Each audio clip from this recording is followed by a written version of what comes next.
Est-ce que vous pouvez nous parler de votre nouveau roman en quelques mots? Dans quelques mots, ok. Il y a une narratrice, comme d'habitude, Robin, elle a 40 ans, expert comptable, ex-journaliste, qui a épousé un artiste, 60 ans, Paul. Au début, Paul était son client, donc elle a compris quand elle a vu ces chiffres que c'était un homme pas très responsable, un peu volatique, mais en même temps c'était un coup de foudre. Elle a la quarantaine, début de la quarantaine, au sujet de la maternité, c'est maintenant ou jamais. Et aussi le fait que, franchement, elle est très seule. Donc, le mariage a commencé après son premier mariage, qui était pas un mariage de grand succès. Au contraire, son premier mari, c'était un homme asexuel, pour elle très sexuel, très sensuel et drôle, mais instable. Donc, après beaucoup de problèmes, il a proposé un mois au Maroc où il a enseigné au début de sa carrière.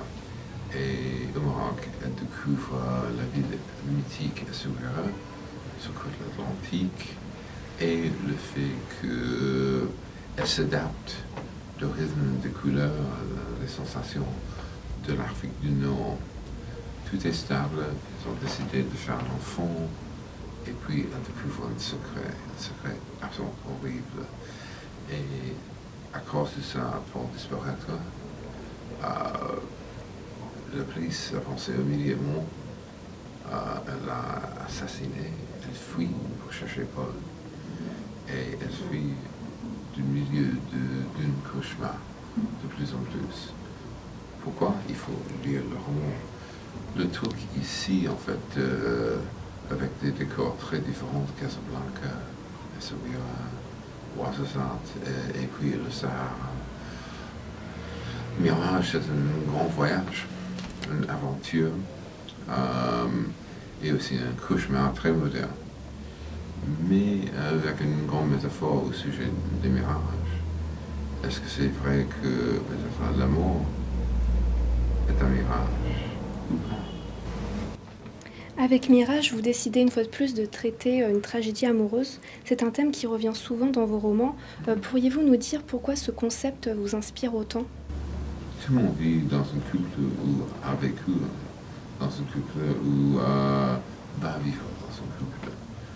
Donc, pour moi, créer une vie avec quelqu'un d'autre, ça c'est un des grands défis de la vie.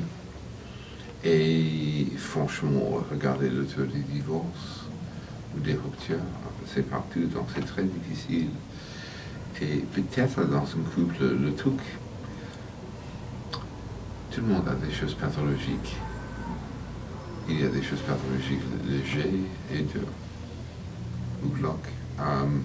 Comment on lutte avec des choses pathologiques de l'autre, et comment il ou elle va lutter avec ses propres choses pathologiques. Ça, c'est peut-être le destin du couple, mais est-ce que c'est possible de vraiment connaître quelqu'un d'autre? Je ne sais pas. Je pense que le plus grand mystère dans la vie, c'est soi-même. Et malheureusement, je pense que dans une vie, tout le monde est seul. Dans ce nouveau roman, vous nous faites voyager au Maroc. Pourquoi avoir choisi cette destination? Je suis très grand voyageur, en fait, de 59 pays. J'ai voyagé 11 fois au Maroc. Et c'est un de mes pays préférés, évidemment. C'est très romanesque, avec des racines très denses.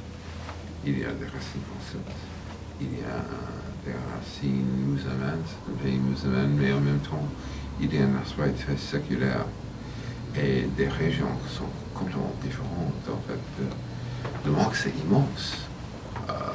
De Tanger à la frontière de la Mauritanie, c'est presque 2000 km. C'est énorme. Et franchement, avec des vraies montagnes, des eaux Atlas, avec des villes mythiques et aussi modernes, comme Casa, et le Sahara. Et le Sahara, ça c'est une tabula rasa. Y a-t-il d'autres pays que vous aimeriez découvrir en espérant être inspiré d'un nouveau roman lors de ce voyage?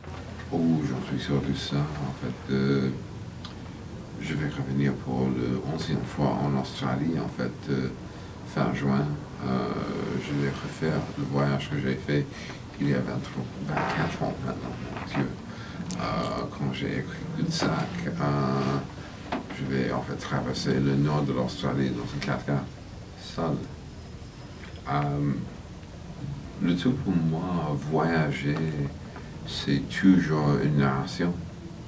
Et les choses arrivent pendant ce voyage et pendant cette narration. Et aussi, en fait, c'est sûr que les voyages nourrirent mon écriture, mais aussi ma vie. On peut remarquer que dans un grand nombre de vos romans, vous prenez un point de vue féminin.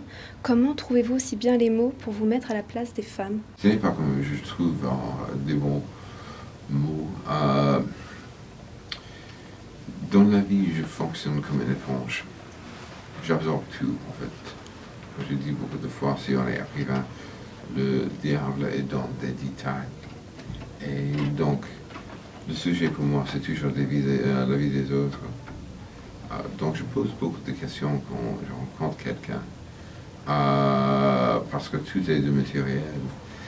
Et donc, le rôle des femmes, ça c'était un sujet de mon enfance. J'ai grandi au milieu d'une mariage très difficile à New York. Ma mère était une femme au foyer, très frustrée, en fait, une femme très intelligente, mais à l'époque, on est devenu mère et ça c'était la fin de la carrière. Donc, c'était un mariage très très difficile et à cause de ça, ou peut-être grâce à ça, j'ai commencé à d'observer des choses très tôt.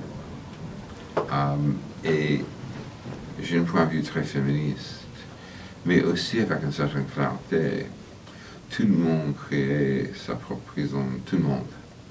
Quand quelqu'un m'a dit, oh mon Dieu, j'ai une vie trop de près, en fait, trop de responsabilités, en fait, des enfants, le boulot, en fait, je rêve d'une vie ailleurs, je rêve de vivre à Paris, par exemple. Mais qui a créé cette vie, monsieur ou madame? C'est vous-même. Pour finir, avez-vous quelques mots à dire à vos lecteurs français? Je suis si reconnaissant pour mon succès ici et le fait que j'ai créé un vrai lectorat, le tout. J'adore le fait en France que j'ai des universitaires qui lisent mes romans, mais aussi des chauffeurs de taxi et ma concierge dans le 10e. J'ai un lectorat très divers et le fait que je mélange un style très accessible avec des vraies narrations et aussi une écriture de niveau très élevé, en fait. Ça, c'est très du 19e siècle. Mon sujet, c'est toujours des inquiétudes modernes. Et comme j'ai découvert, grâce à mon succès, tout le monde partage des mêmes inquiétudes. Merci beaucoup pour cette interview. Et merci.